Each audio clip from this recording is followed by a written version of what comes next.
अखिल जगत स्वामी साप सदा शिव वल्हारी मणिमल्ल संहारक ऐश्वर्य प्रदाता शक्तिदाता जयदुरी गणाधीशित आदिरुद्र श्री मातंड भैरवा।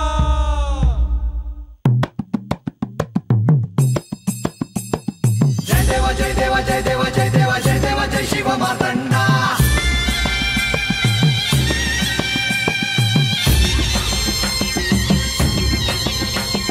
जय देवा जय देवा जय देवा जय देवा जय देवा जय शिव मातंडा। हरिवर्धन मल्हारी तुझी प्रचंड अगडदुम नगारा सोन्याची जेजुरी देव गेले जेजुरा निळा घोडा। अगडदुम नगारा सोन्याची जेजुरी देव गेले जेजुरा निळा घोडा। पावने तोडा कमरी कर पटा मिहिर मस्तकी तुरा। खोबऱ्याचा कुटका भंडाऱ्याचा भडका बोल अहंकारा सदानंदाचा येळको सदानंदाचा येळको। जय देवा जय देवा जय देवा जय देवा जय देवा जय शिव मातंडा। जय देवा जय देवा जय देवा जय देवा जय देवा जय शिव मातंडा। हरिवर्धन मल्हारी तुझी प्रचंड जय देवा जय देवा जय देवा जय देवा जय देवा जय शिव मातंडा। हरिवर्धन मल्हारी तुझी प्रचंड।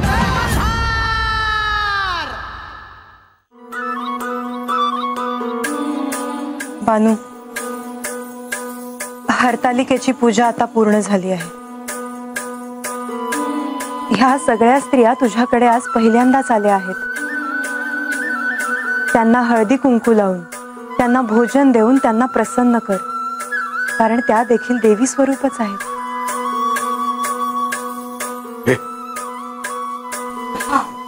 या तुम्ही मोर या या तुम्ही बी या समजे।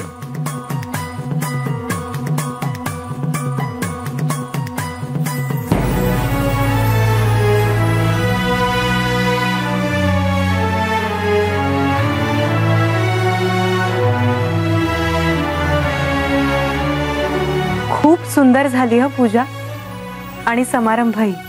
पर तुझं व्रत सफल झालं असं समज। खरंच? हो, येत्या काही दिवसातच तुला एक खूप मोठी गोष्ट कळणार आहे। इथे आलेल्या प्रत्येक स्त्रीला मला विचारायचे आहे की तुमच्या घरात जर अशीच सवत आली तर तुम्ही तिला स्वीकाराल का? तुमचं त्यांच्या संग लगीन झालेलं असताना त्यांनी माझ्या संग लगीन कशा पाय केलं याचं उत्तर माझ्याकडे नाही, तर ते तुमच्याकडे।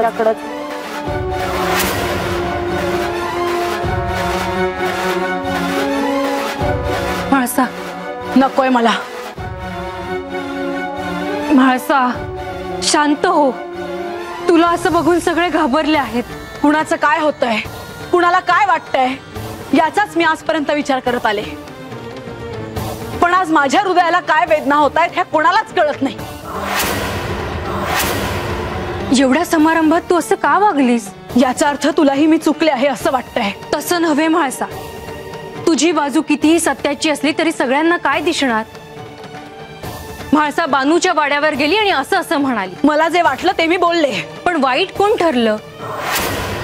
म्हाळसा, तुला एक कळत नाहीये, या सगळ्यात त्या बानूविषयी सगळ्यांना सहानुभूती वाटणार। आज सगळीकडून बायका आल्या होत्या, त्या सगळीकडे हे पसरवणार बानू किती गरीब आणि म्हाळसा किती रागीट।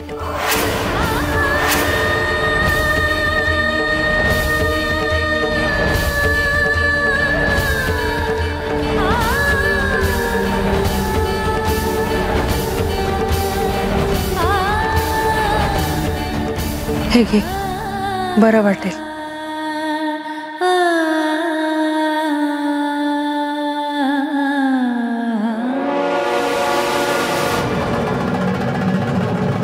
मला मुळात तू बानूच्या वाड्यावर जाणं पटलंच नव्हतं। का गेलीस तू तिथे? भूल पडली होती मला बहुतेक। यांनाही तिने जशी भूल पाडली तशीच हे फसले। तिला अधीन झाले, पण मी वेळीच सावध झाले आणि तो मायावी पाश तोडून आले गडावर. येण्याआधी मला जे बोलायचं होतं ते मी बोलूनही आले. पण एक क्षण मला असंही वाटलं की मी बानूला जवळ घ्यावं, तिला मिठीत घ्यावं.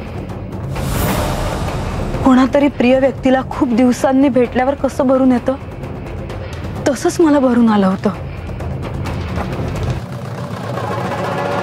म्हाळसा, हे काय बोलतेस तू? हो, खरंच. म्हणजे तिच्यात असं काहीतरी आहे की आपण तिच्या प्रेमात पडतो ती समोर असेल तर. आता तू हे सांगितलंस म्हणून मी सांगते. मलाही एका क्षणी तिचा राग येईन असा झाला. काय गूढ आहे कोणास ठाऊक. पण एक विसरून चालणार नाही, ते हे की तिला या व्रताचं काय फळ मिळणार आहे.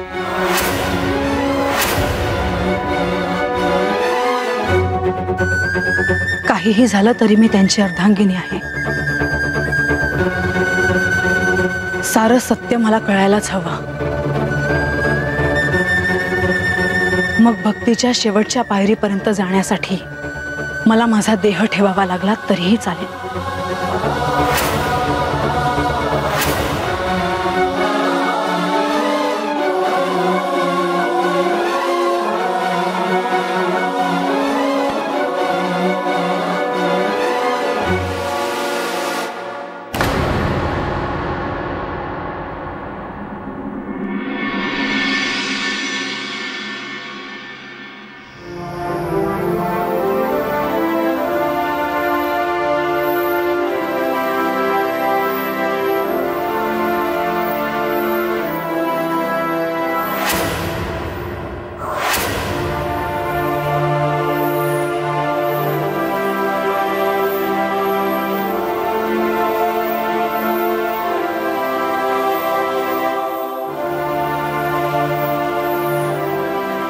काय झालं? तू बानूकडे गेली होतीस ना? हो. मग लवकर आलीस? हो. तू हरतालिकेच्या व्रतासाठी गेली होतीस ना? नाही. म्हणजे माझं 16 सोमवारचं व्रत सुरू असताना माझ्या हातून शुभ कार्याचा अभ्यर नको म्हणून मी गेले. माझ्या व्रतात मला कोणतंही विघ्न नको होतं. तू तिथे जाण्याचा निर्णय घेतला होतास तेव्हा मला आनंद झाला होता, पण तू असा विचार करत होतीस याची मला कल्पना देखील नव्हती.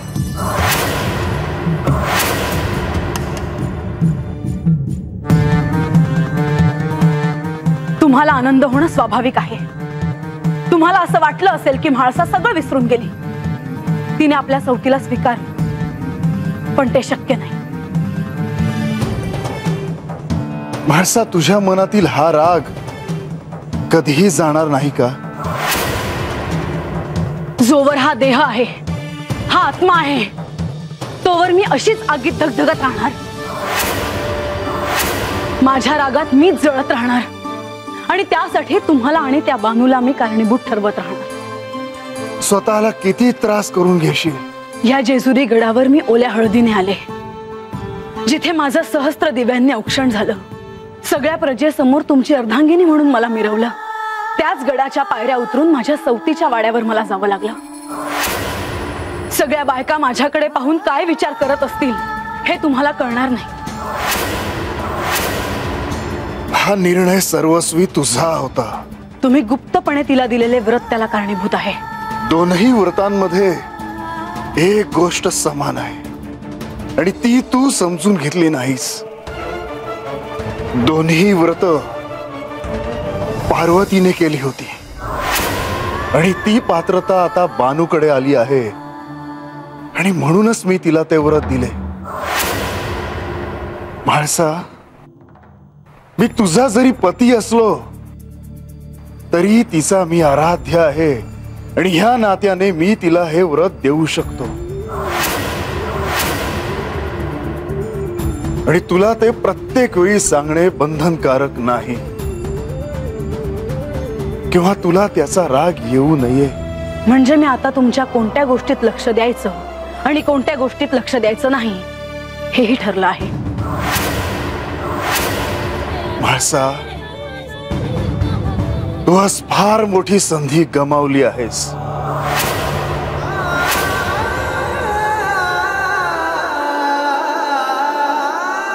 मला ठाऊक होतं तुम्ही मला असंच काहीतरी सांगणार ते.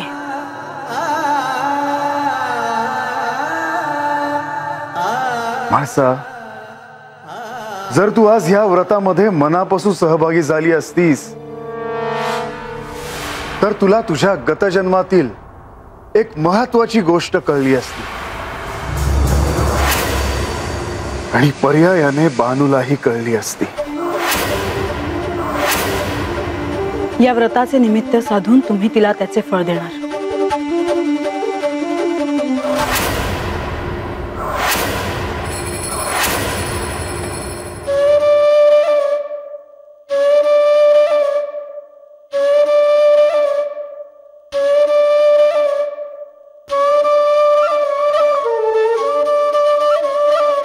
हे बघ, अगं अशी का बसली आहेस? काय नाही. अगं उपास करून थकली असशील, जा पड आता. तशी चांगली झाली नाही पूजा. होय, म्हाळसाताईंनी तंटा केला नसता तर चांगलीच झाली होती पूजा. आता यावर काही उपाय नाही बघ. पण तुझं चुकलं. तू आवतन द्यायला नग होत, पण तू ऐकतेस कुठं माझ? बार मला वाटलं का मन पालटल त्यांचं. ते एवढं सोपं नाही बानू. आणि तुला एवढी घाई कशाला? आता ईश निघालं म्हणून सांगतो बघ, या मोर तू त्यांच्या जवळ जायचं बी नाही आणि त्यांच्याशी काय बोलायचं बी नाही. तू बरी आणि तुझा ह्यो वाडा बाळा. बा, तुला बी असंच वाटतं खरं? आम्ही लगीन करून माझं चुकलं ते? अगं तुझं काय बी चुकलं नाही ग बानू. अगं तू हाय म्हणून समजुतीनं घेती आहेस. कधी कधी वाटत तडक उठावं, देवा मोर जावं आणि माया पोरीचं गाणं मांडावं. बा, नाही, तू असं काय बी करणार नाही. अरे मला देवासनी त्रास नाही द्यायचा र. अगं बाप आहे म्या तुझा, म्हणून माझा जीव तिळ तुटतोय बघ. आज ती उजाडल्यापासनं म्या सुखात पाहिली तुला. आपण सगळी तयारी केली पूजेची, जेवणाची, हे वाडा सजवला, तू उपास केलास.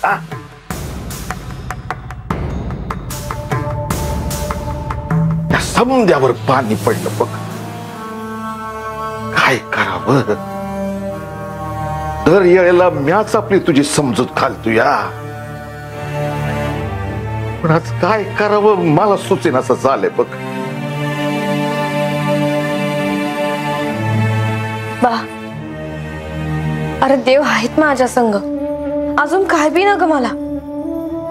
आणि आता कुणी बी काय बी म्हणलं तरी मी मला काय बी वाटणार नाही.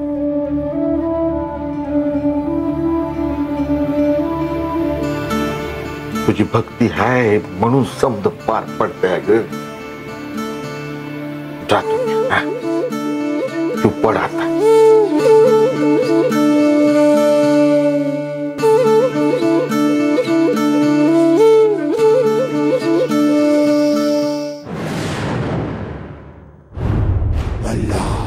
आज सूर्योदय होईल आणि तो दिवस उजाडेल जो मला कैलासातल्या गणेश जन्माचे स्मरण करून देईल. आज आज श्री गणेश चतुर्थी. काय योग आहे. आज मी, म्हाळसा, नंदी, श्री महालक्ष्मी, श्री विष्णू सर्वजण गडावर आहेत आणि श्री गणेशही आहे. खर तर हा उत्सवाचा क्षण, पण हा उत्सव कसा साजरा करणार? म्हाळसेला काय सांगणार? तिच्यापासून मी हे कसं लपवून ठेवणार की तूच श्री गणेश आहेस, तूच गणपती आहेस. गणेश, आता तूच यातून मार्ग काढावास.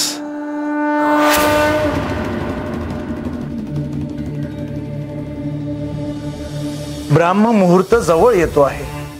हो, परंतु आज तुम्ही त्याआधीच जागे झालात. आज वातावरणात मंगल चैतन्य लहरी जाणवू लागल्या आहेत. मला समजतंय तुम्ही काय म्हणता आहात ते. श्री गणेश चतुर्थीला आरंभ झाला आहे आणि गडावर साक्षात श्री गणेश आहेत.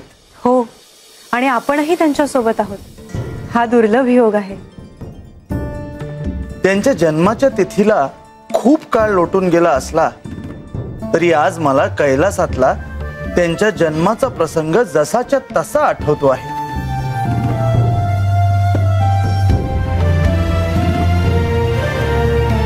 ह्या मल्हारी अवतारात त्यांच्यावर खूप मोठं दायित्व आहे. श्री महादेवांनी त्यांच्या साक्षीनेच तर पार्वती देवी आणि जयाद्रीला वचन दिलं होतं. होय, आणि म्हणूनच जेजुरी गडावर त्यांचं वास्तव्य आहे. श्री म्हाळसा देवीला आणि बाणाईला त्यांच्या गतजन्माचं स्मरण होण्यासाठी त्यांचंच सहाय्य होणार आहे. मुख्य म्हणजे अनेक कठीण प्रसंगी सुद्धा त्यांनी हस्तक्षेप केला नाही.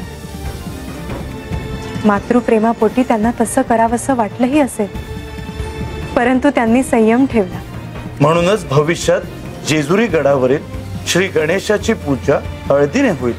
अनेक शिवलीला झाल्या, भविष्यातही होतील. परंतु ह्या शिवलीलेत श्री गणेशांनी केवळ त्यांचं वचन पाळलं नाही, तर मणिमल्लाच्या युद्धात स्वतः सहभागी होऊन हे मल्हारी चरित्र श्री गणेश लीलेने सार्थक केलं.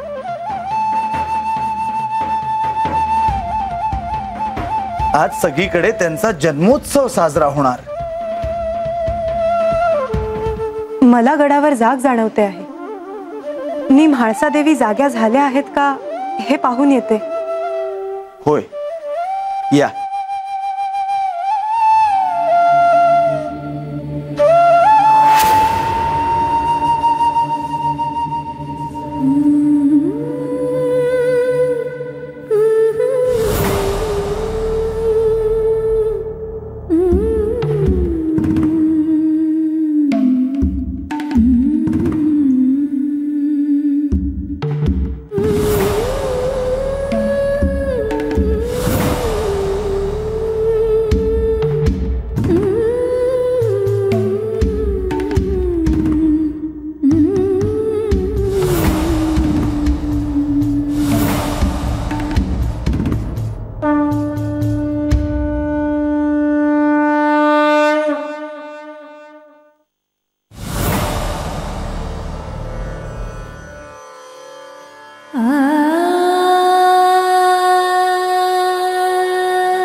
देवी, तुम्ही कुठे हरवला होता तुम्ही?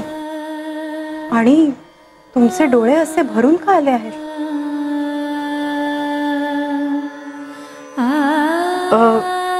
गणेशाचा विचार करत होते. मला आज असं का होतंय मला ठाऊक नाही, पण तो आल्यापासूनचा प्रत्येक क्षण मला आठवतोय. खूप जीव लावलाय हो त्या बालकाने. तुम्हाला आज त्याच्याविषयी असं वाटणं हा योगायोग असावा बहुतेक, आणि त्याला काहीतरी कारण असेलच. हो, मलाही तसंच वाटतंय. हे म्हणतातच ना की ऋणानुबंध असल्याशिवाय कोणी कोणाला भेटत नाही. आज सूर्योदयानंतर तुम्ही त्याच्यासोबतच राहा. आज त्यालाच वेळ द्या. मला आज खरं तर गणेशाला कुशीत घेऊन झोपावं असं वाटत होतं. तुम्हाला एवढं वाटतंय ना, मग खरंच जा ना आत्ताच त्याच्याकडे. तसंही ब्राह्ममुहूर्त आता जवळ आला आहे आणि गणेशला ब्राह्ममुहूर्ताला जागा असलेलं पाहिलंय मी. खरंच मी असं करते. मी त्याच्या जवळ जाते आणि त्याला जाग करते. म्हाळसा, तुमच्या मनात आहे ना, मग आज आपण त्याचं खूप कोड कौतुक करूया. त्याला हवं ते देऊया. त्याचे सगळे हट्ट पुरवताना तुम्ही असाल ना माझ्यासोबत? हो, मी आहेच. त्याच्यासाठी हे सारं करताना मला देखील आनंदच होईल. तुम्ही जा त्याच्याकडे.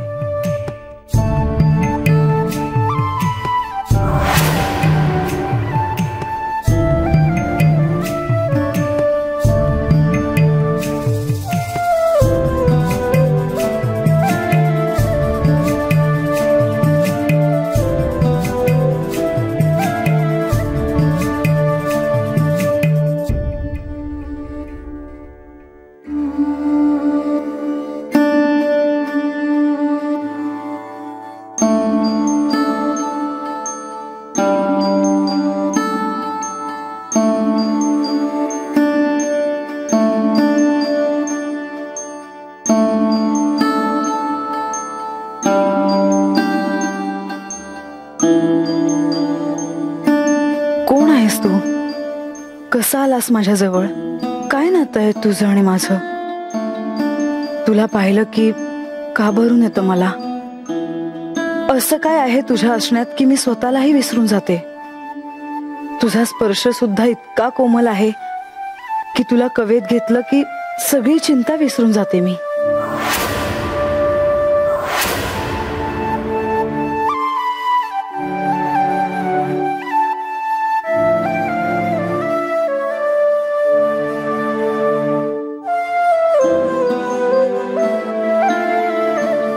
माते